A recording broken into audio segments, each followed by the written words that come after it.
Hello, Froggy here, or should I say Guardian 8692. Really hope they fix those name things soon. Anyways, today we'll be going to the end of the Proving Grounds strike. I don't want to load into Watcher's Grave, and for this I would definitely recommend being on Hunter with Storm's Edge. You can always grab a flag to make sure you have your supercharged so you don't have to wait. We're going to be loading in the silly way here. If you're familiar with broken defaults and fallback points, you may know about this one here. We're just going to go in a bit to the Chamber of Water to make sure that we update our default spawn, because the default from Chamber of Water going back into Watcher's Grave is broken. So if you try to spawn at the default, you'll spawn at the fallback point. And it just so happens that the fallback point is inside of the land tank. You may notice that I'm doing a lot of jumping here. That's to make sure that I don't set any spawn points after I hit the load. You're going to want to die without setting a spawn point to get the default spawn, which you can do against a wall with ricochet rounds. Very handy to have those around, and as you can see, we spawned right inside the land tank. From here, we're going to be heading through Infantry Concourse into Halphus Electus, which is a kind of nice zone because there is no box barrier there, and you can summon sparrows, so you can pretty much fly around wherever you want. There's a nifty way out of the map up here. You can reach it with a single high jump. The mechanisms up here are intangible, so you can just jump on through them. And out the way you came in, or at least the same side. Find high jump is a little hard to control, so probably recommend triple jump instead. In fact, pretty sure we can just reach this regularly, at least with stompies on. Not that I know what non-stompies jumps are like, because I'm not sure when the last time I took those off my hunter was. I don't generally do things like playing the game normally on Hunter, even though I hear Prismatic is pretty good on them these days. Anyways, this load zone can be a bit annoying to hit, but if you've got a buddy, you can die against the wall here to place your ghost inside of the hub. That way, even if we die to this load, which happens pretty often, your ally can res you. If you don't want to deal with that, going down to 30 frames per second should also help with surviving there. Comey jumped in to help get my res here, because although I hit this load 5 times in a row without dying before recording the video, afterwards it just wasn't happening. Don't need to sparrow fly or anything to get to the boss room, which is where we're heading, but certainly can help. There's nice structures going on, so we don't even have to use grapple yet.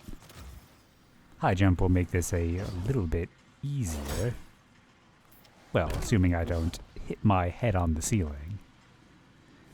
You used to be able to go into the boss room from the top, but at some point they added a giant kill ceiling above it, which is pretty hard to avoid, so we're just going to have to go in from underneath now.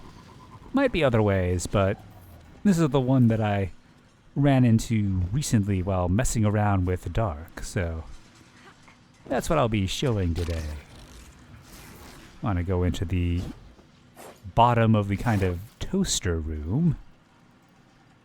And now we're gonna jump up onto a ledge of terrain.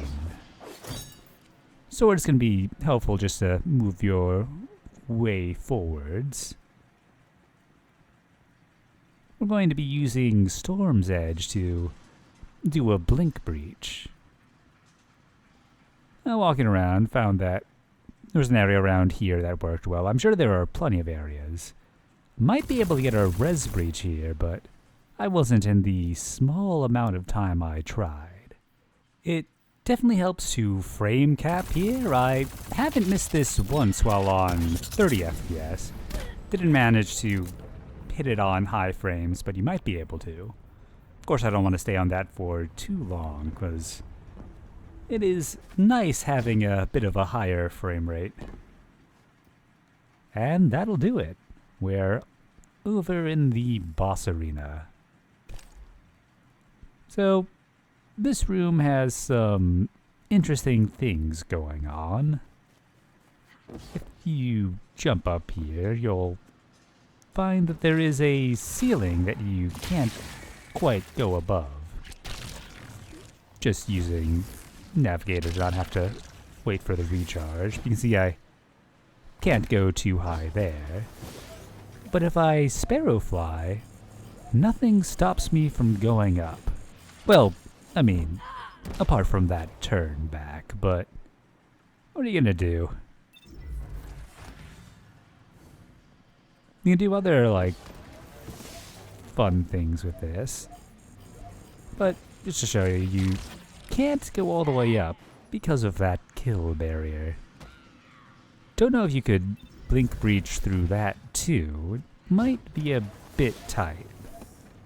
But you can also kind of walk around on this barrier. Makes me wonder if the one inside of kind of the Thunderdome area in Kingsfall, that would have similar properties. But of course we can't bring sparrows there. If you come over to this wall, there is no turn back, so you can kind of hang out up here, although wouldn't really be practically useful, but both because you're not going to bring a sparrow here during the strike, and you'd just kind of be a sitting duck. But need to know that a sparrow will go straight through it either way. Anyways, happy exploring, and hopefully if you missed when it was easy to come here, you can now too. Oh, and we went to GCX a little bit back and managed to go to Galaxy Pools in the free play area. So you want to see that, I have a link to the movie of the week submission below in the description. And in the meantime, enjoy this bouncing tangle.